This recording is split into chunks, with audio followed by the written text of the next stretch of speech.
عن جابر قال قال رسول اللہ صلی اللہ علیہ وسلم، روایت ہے حضرت جابر سے، فرماتے ہیں فرمایا رسول اللہ صلی اللہ علیہ وسلم نے، اعطیت خمسا لم یعطہن احد قبلی، مجھے 5 نعمتیں وہ دی گئیں جو مجھ سے پہلے کسی کو نہ دی گئیں۔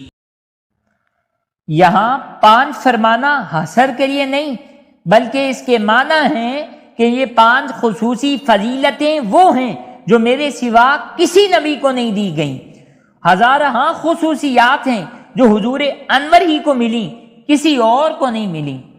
نصرت بالرعب مسیرۃ شہر، میں 1 ماہ کے راستے سے رعب کے ذریعے مدد کیا گیا، یعنی جو دشمن مجھ سے جنگ کرنے آئے ابھی وہ 1 ماہ کے راستے پر مجھ سے دور ہوتے ہیں کہ ان کے دل میں میری ہیبت چھا جاتی ہے، اگرچہ وہ جنگ کریں مگر وہ جنگ مرعوب ہو کر کرتے ہیں۔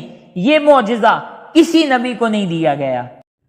وَجُعِلَتْ لِيَ الْأَرْضُ مَسْجِدًا وَطَهُورًا، اور میرے لیے ساری زمین مسجد اور ذریعہ طہارت بنا دی گئی۔ فَأَيُّمَا رَجُلٍ مِّنْ أُمَّتِي أَدْرَكَتْهُ الصَّلَاةُ فَلْيُصَلِّ، کہ میری امت کے آدمی کو جس جگہ نماز میسر آئے وہ وہاں ہی پڑھ لے۔ یعنی دوسرے نبیوں کے دینوں میں نماز صرف ان کے عبادت خانوں میں ہوتی تھی، گرجوں وغیروں میں۔ میری امت تمام روئے زمین پر جہاں چاہے نماز پڑھ سکتی ہے، اور نیز کسی دین میں تیمم نہ تھا، یہ صرف میرے دین میں ہے۔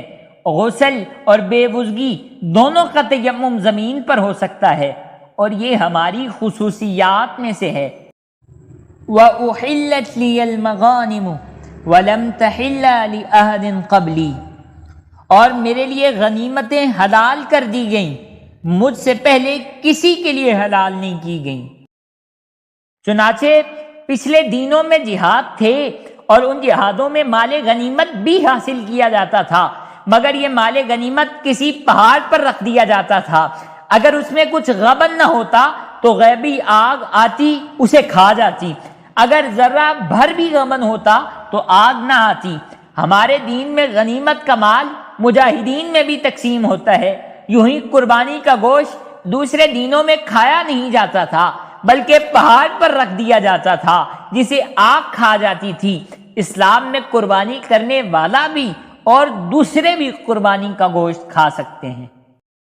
وَأُعْطِيتُ الشَّفَاعَةَ، اور مجھے بڑی شفاعت دی گئی، یعنی شفاعت کبریٰ جسے شفاعت عامہ کہتے ہیں، وہ صرف حضور ہی کریں گے۔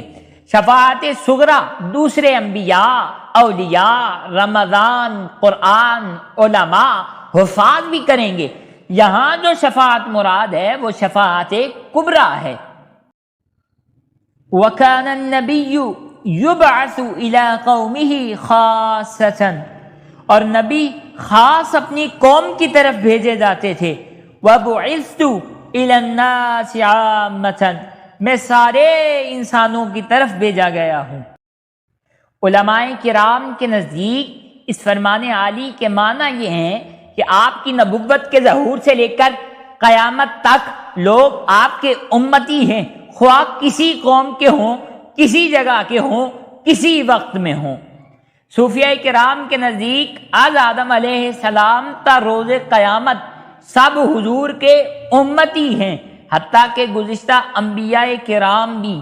ہاں وہ قومیں بالواسطہ امتیں تھیں، ہم لوگ بلا واسطہ حضور کے امتی ہیں۔ اور نبیوں نے حضور کے پیچھے معراج میں محمدی نماز پڑھی۔ اور یہ کہنا چاہوں گا کہ جس کا رب اللہ ہے اس کے نبی حضور ہیں۔ اللہ تعالی رب العالمین ہے اور حضور رحمت للعالمین ہیں۔